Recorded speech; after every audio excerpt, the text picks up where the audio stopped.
Chapter 5. The hole in my heart gets patched. Well, one thing's for sure. My name is Mr. P, and I need you to rescue my friend from the school, he instructed. She should be upstairs in a locked room. Okay, I reluctantly said. Looks like I'm going in. I opened the glass door and entered the school, and it was a literal ghost town. Not a single person in sight. Then I heard more transmitting noises coming from the radio. Meet me in the sewers when you find her, Mr. P said to me. And it seemed like that was the end of using the radio for a while. I'm surprised Lucilla Elementary, once cheery establishment, has now turned to this, I said, feeling on edge. I was getting that same presence from back at Piggy's family house, and whenever that vibe was around, so was infected. Inside the principal's office was the blue key and gold safe, so I grabbed the blue key and went to the other room to find a red key. I didn't feel that I was going to need the red key until later, so I exited that room and went to look around for the blue key door, presuming that it was one of the many classrooms in Lucilla's elementary school. I eventually found it, and thought right about that classroom theory. This was an English classroom that had the red gear and book, yet whatever was on the chalkboard did not make any sense at all. I didn't have the time nor willpower to decipher the gibberish, so I took the red gear and looked around for an entrance to the sewers to place down the cogs onto the wall. I went back into the English classroom to get that book and use it on God knows what it could be. I told myself to check upstairs because I hadn't gone up there yet, and so I did. And right in front of me was a place to put the book in. Without any hindrance whatsoever, I slid the book into the bookshelf and the door opened, revealing someone sitting, looking at the ground full of despair. When she saw the light of the room opening, she looked up, and I saw a bunny, blue dress and an eye patch. I assumed the eye patch was to make her stand out above the rest. She stood up, feeling so happy, and her expression was like none I've experienced before. Thank you so much for freeing me, she said. I'd like to introduce myself. I'm Bunny. I used to be a detective until my captain sadly fell victim to the infection. I hesitated to say, just call me Polaris, or Polar. Aw, I'm sorry for your loss, Polar, Bunny said, walking towards me and putting her hand on my shoulder. I bet your captain was a really good person. He was, I said, looking back at it all. Thank you. I went inside the room, Bunny was locked in and found a green gear and walked back out. No worries, she replied. Now come on, let's get out of here. Way ahead of you, I said to her as I started walking down the stairs. Oh yeah, I forgot to say, Bunny began. The teacher here, Miss Gladwell, is infected now and is still on campus. But you don't need to worry. I got your back. I have a crossbow and I'm not afraid to use it. I haven't seen her yet, I said anxiously. I hope that I don't get jumped again like before. Before? Bunny curiously asked. What do you mean by that? As we were walking to put the green cogs in, I told her how I ended up here in the first place. I went back to how it all started. You see, I began to tell. Before this whole infection, my captain gave me one final task to do before I could head home to my family for the night. Since there was a missing kid, he sent me out to ask the kid's family if they knew anything about it. Although when I arrived at the house, I blacked out and felt a bruise in the back of my head. Next thing I knew, there was an infected kid patrolling the house, and whenever she spotted me, she just went at me and tried to kill me.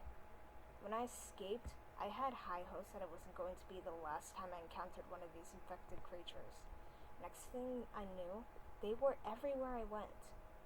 The station, the gallery, the forest, where my captain fell victim because an organization forced him to drink the faulty potion. And now here.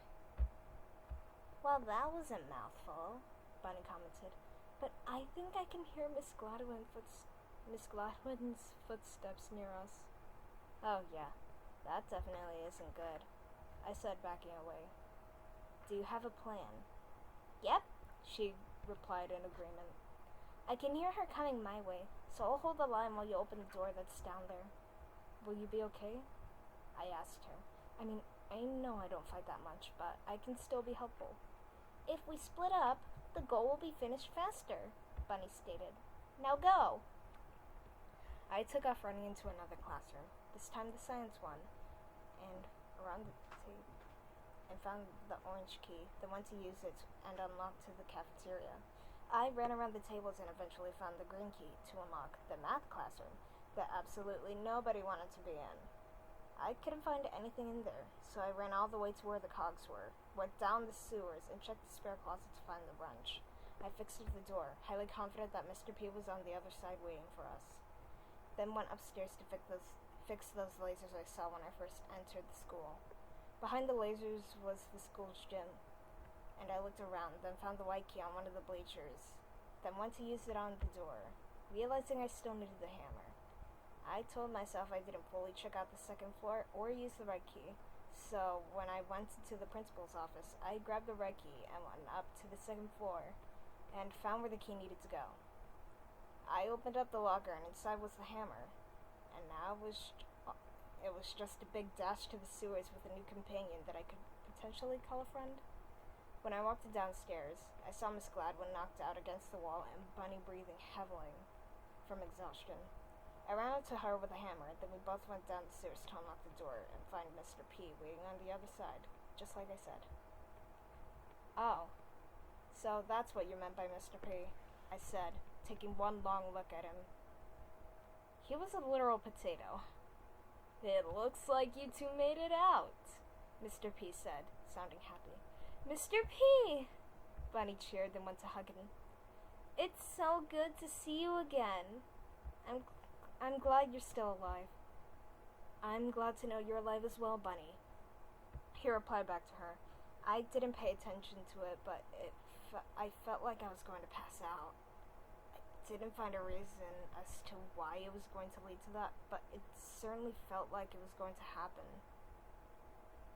I don't feel too well, I said, then placed my hand on my forehead as migraine came on, and my head was throbbing with pain. Are you okay, Polar? Bunny said as she ran up to me, making me stand upright.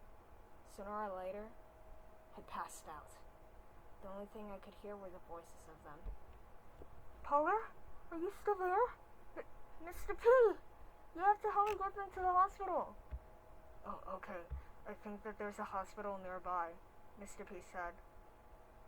The fastest way there is by going through the sewers. Help me carry them then, she said. I couldn't feel anything, but a few moments later, I woke up in a hospital bed and had a view of Bunny pushing the bed into one of the hospital rooms that were free of beds, but filled with equipment. Hang in there, Polar. We're going to help you. Dude, what kind of dog is that? I groggily said, pointing to my left. I started to chuckle wearily. They're hallucinating, Miss Bunny said to Mr. P. We need to go faster. I can only go so fast, Doggy. Bunny. Oh, dang it. Mr. P said, out of breath. I'm a potato for Pete's sake. Then after that, it all went back to black. I had a dream of standing on a platform in the middle of the void, and it was just my inner thoughts in me. When I calmed down, I saw Doggy appear in front of me after a tragic goodbye. Doggy? Is that really you? I asked. Who else, Detective? He said, spreading out his arms. Come on, get in here. I ran to him and hugged him so tightly I didn't let him go for 2 minutes. The waterworks overflowed so badly. It seemed like it was crying waterfalls of tears. I'm so sorry, Doggy, I said tearfully. For leaving you behind, for getting you infected, for all of it. Choking back some tears, he patted me on the back. It was for the best of us both, he said regretfully, You had to move on, and I had already met my fate. Like, terrible, unexpected fate. If I ever find these people, I'm getting revenge on them, I vowed. For you. Pola, you can't kill people just because they did a bad thing, he began. Even if it was something you can't fix, you have to set a better example for aspiring people. If you kill those who have wronged you, you are no better than them. I stood there thinking that I shouldn't accept that, but it felt like the right thing to do. You're right, Doggy, I agreed, but I am going to miss having the best boss ever. Oh, stop it, you, Doggy said. You need to wake up. What? I asked, confused. What do you mean, wake up? Wake up, Doggy said without a tone. What do you mean by wake up? I interrogated, but then he disappeared. Doggy was gone. The vision was gone. But now the first thing I saw was a ceiling light.